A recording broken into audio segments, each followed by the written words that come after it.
Welcome to the first episode of Voice of Uyghur. China virus. China virus is a biochemical and financial war and terror. This virus was created by China, and China virus is fully China's fault.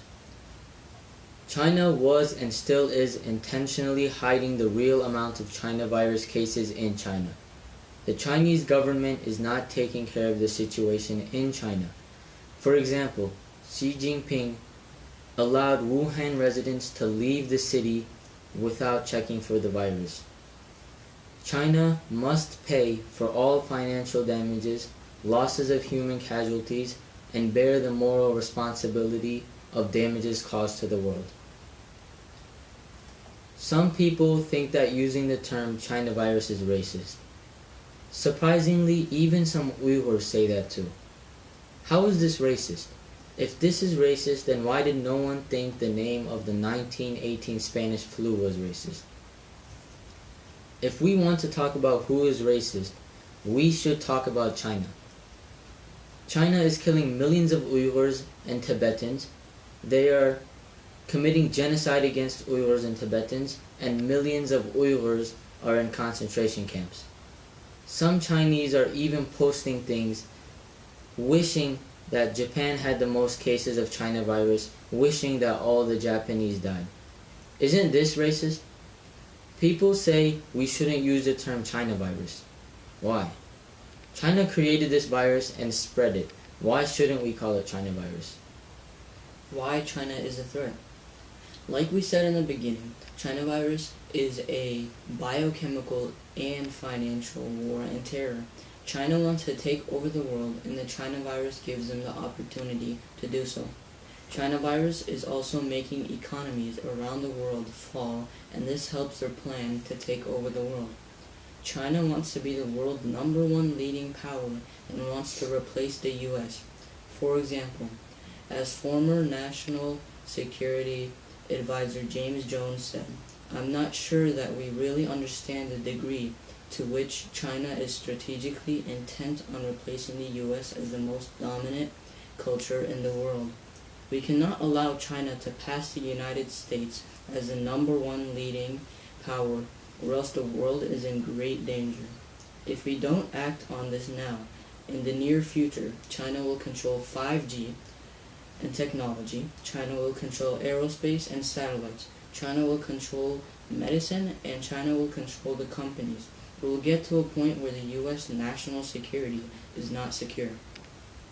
What does this mean for China-occupied East Turkestan? First, let me tell you what is already happening in East Turkestan.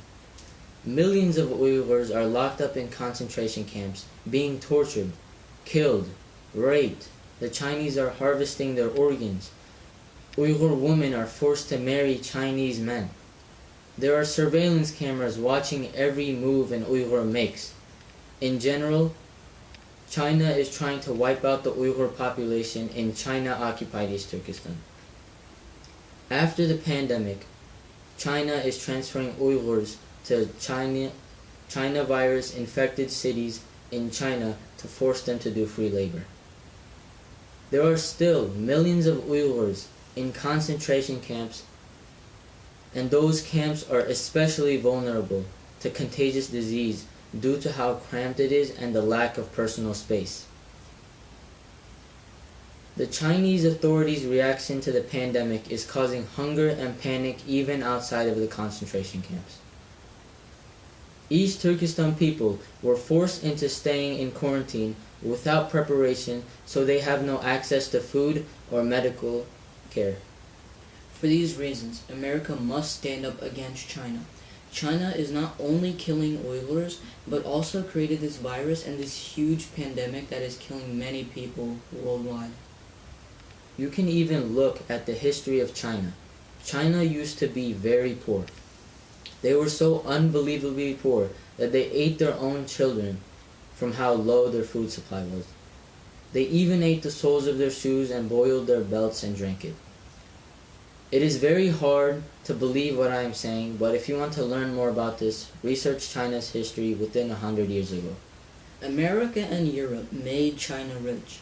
Every time you buy a product made in China, you are helping their economy. If we don't stand up now, people around the world might see what East Turkestan and Tibet have been seeing. I know we are late, but we are not too late to stop China's long-term goal of taking over the world. If you support this, please don't hesitate to comment below. By the way, I am Attila Uyghur. And I am Metahan Uyghur, and this is our little brother, Bilgahan Uyghur. Hi.